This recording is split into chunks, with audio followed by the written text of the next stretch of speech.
Mobile हमारी ज़िंदगी का हिस्सा बन चुका है। अगर ये हमसे ज़रा सा भी दूर हो जाए तो हमारी बेचैनी बढ़ जाती है, क्योंकि बग़ैर इसके हमारे बहुत सारे ऐसे भी काम हैं जो रुक जाते हैं। अगर बच्चों की पढ़ाई की बात की जाए तो जब से कोरोना ने हमारी ज़िंदगी में दस्तक दी है, जब से कोरोना हमारी ज़िंदगी में आया है, तब से बच्चों की पढ़ाई भी ऑनलाइन शुरू हो गई है। कभी कभी बच्चे ऑनलाइन पढ़ते पढ़ते मोबाइल पे दूसरी चीज़ भी देखने लगते हैं, जिससे कि उनका ध्यान भटक जाता है। इसलिए कभी कभी माँ बाप को अचानक से अपने बच्चों का मोबाइल चेक कर लेना चाहिए। जो माँ बाप ऐसा नहीं करते हैं, बाद में कई सारे दुष्परिणाम भी सामने आते हैं। एक बच्चा होता है जिसको मोबाइल पे ब्लू फिल्में, मतलब गंदी फिल्में देखने की लत लग जाती है, और ऐसा ही लत लग जाती है 24 घंटे, दिन हो या रात हो, वो देखता है। घर वाले सोचते हैं बेटा बहुत पढ़ाई कर रहा है, मगर बेटा उसमें रंगीन फिल्में देख रहा है, और फिर वही चीज़ करने का उसका मन करता है। नमस्कार दोस्तों, मैं हूं संजू और आप देख रहे हैं स्टोरी बाय क्राइम तक। आज की सच्ची घटना मध्य प्रदेश के ज़िला मंदसौर का एक थाना पड़ता है पिपलिया मंडी।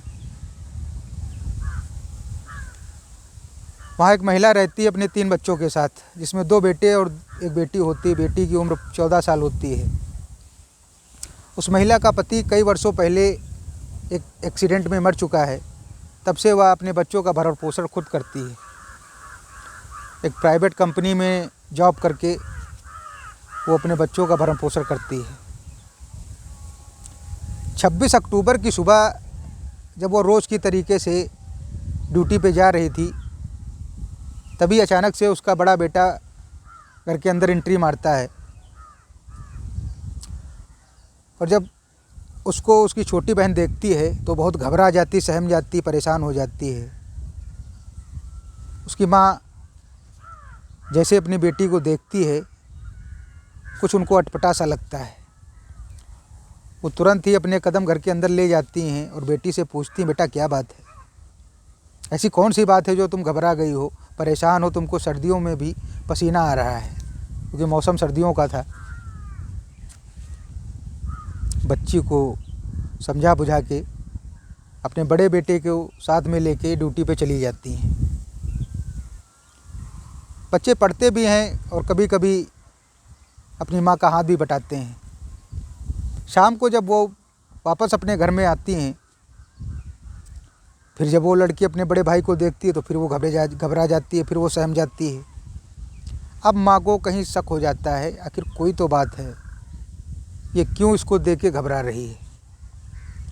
वो उससे पूछती हैं, उसको पुचकार के, दुलार के। जब बच्ची सहज हो जाती है तब वो अपनी माँ से बताती है।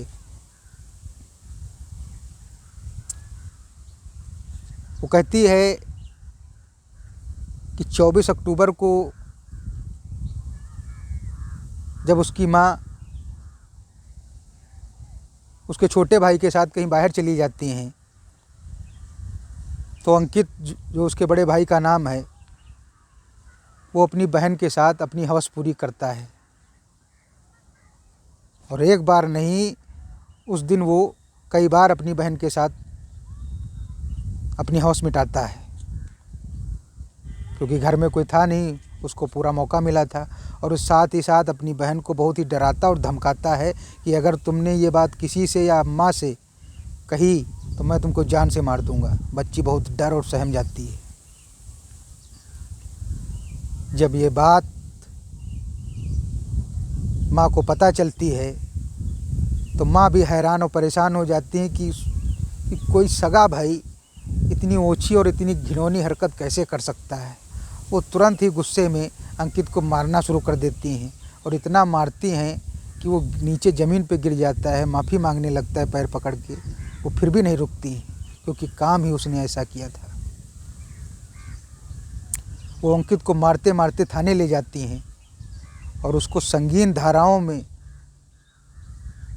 मुकदमा उसके ऊपर दर्ज करवाती हैं।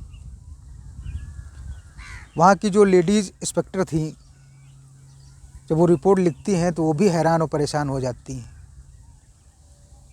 हालांकि अंकित को संगीन धाराओं में पॉक्सो एक्ट के तहत जेल भेज दिया जाता है, जिसमें उसमें ज़मानत की बहुत ही कम उम्मीद होती है।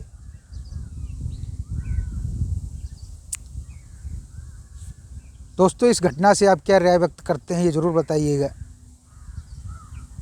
साथ ही साथ आप जागरूक रहिए, सतर्क रहिए, सावधान रहिए। मिलते हैं अगली सच्ची घटना के साथ। तब तक के लिए जय हिंद, जय भारत।